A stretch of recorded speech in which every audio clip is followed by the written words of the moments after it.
आखिर ऐसा क्या हुआ कि कंपनी के मालिक को एक सफाई कर्मी बनना पड़ा? किसकी वजह से इस नौजवान को ऐसा रूप धारण करना पड़ा? कौन थे ये बुजुर्ग व्यक्ति? आइए जानते हैं आज की इस दिल को छू लेने वाली कहानी में। सुबह के 9:30 बजे थे। गुरुग्राम के एक बड़े कॉर्पोरेट ऑफिस के बाहर महंगी गाड़ियों की कतार लगी थी। लोग तेजी से उतर रहे थे, जैसे हर किसी को कहीं न कहीं देर हो रही हो। महंगे सूट, चमकते जूते, कान में ब्लूटूथ, हर चेहरा आत्मविश्वास से भरा था। उसी भीड़ में एक युवक बहुत शांत कदमों से अंदर की ओर बढ़ रहा था। उसके कपड़े साधारण थे, कंधे पर पुराना बैग, जूते घिसे हुए। कोई उसे देख नहीं रहा था और शायद देखना भी नहीं चाहता था। उस युवक का नाम आदित्य मिश्रा था। बाहर से वो मामूली लगता था, लेकिन असल में वो उसी कंपनी का भविष्य था। विदेश से पढ़ाई पूरी करके लौटा था, सब कुछ संभाल सकता था, लेकिन उसने एक अलग रास्ता चुना था। वो पहले लोगों को समझना चाहता था। आदित्य जानना चाहता था कि जब ताकत सामने न हो तब इंसान कैसा होता है। इसलिए उसने सफाई कर्मचारी बनकर ऑफिस में काम शुरू किया।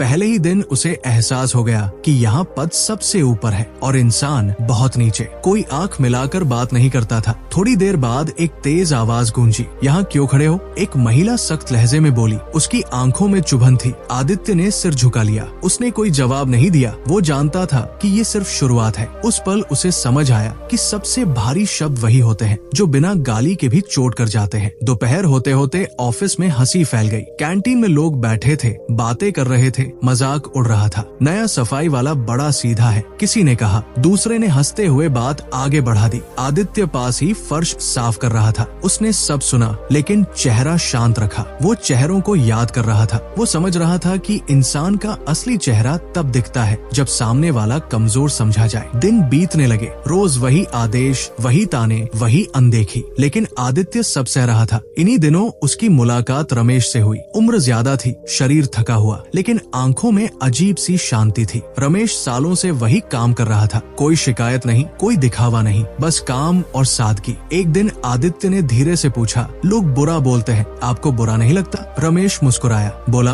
अगर मन साफ हो तो बातें गंदगी नहीं बनती। ये शब्द आदित्य के भीतर कहीं ठहर गए। उसे लगा असली ताकत यही है। कुछ दिन बाद ऑफिस में हड़कंप मच गया। पैसों की चोरी की खबर फैल गई। बिना जांच के ही उंगली रमेश पर उठी। वो कुछ समझ ही नहीं पाया। उसने कहा, मैंने कुछ नहीं किया, लेकिन उसकी आवाज किसी ने नहीं सुनी। सब चुप थे। डर था, नौकरी जाने का डर। आदित्य दूर खड़ा सब देख रहा था। उस रात आदित्य देर तक जागता रहा। पहली बार उसके भीतर गुस्सा साफ महसूस हुआ। उसे पता चल गया था अब सिर्फ देखना काफी नहीं है। अगली सुबह ऑफिस का माहौल बदला हुआ था। लोग धीमी आवाज में बात कर रहे थे। सबको लग रहा था कि कुछ बड़ा होने वाला है, लेकिन कोई साफ साफ कुछ कह नहीं पा रहा था। आदित्य सबसे पहले पहुंचा। झाड़ू हाथ में थी, लेकिन आज उसका मन कहीं और था। उसकी आंखों में रात का फैसला साफ झलक रहा था। दोपहर तक रमेश को अलग बैठा दिया गया। उसके चेहरे पर डर था, जैसे सालों की मेहनत एक पल में बेकार हो गई हो। किसी ने उससे पानी तक नहीं पूछा। लोग नजरें चुराकर निकल गए। आदित्य ये सब देख रहा था और भीतर से और मजबूत हो रहा था। शाम होते होते ऑफिस लगभग खाली हो गया। आदित्य चुपचाप सिक्योरिटी रूम की तरफ बढ़ा, जैसे रोज सफाई के बहाने जाया करता था। उसने कैमरे की रिकॉर्डिंग देखी। सच साफ था, रमेश निर्दोष था।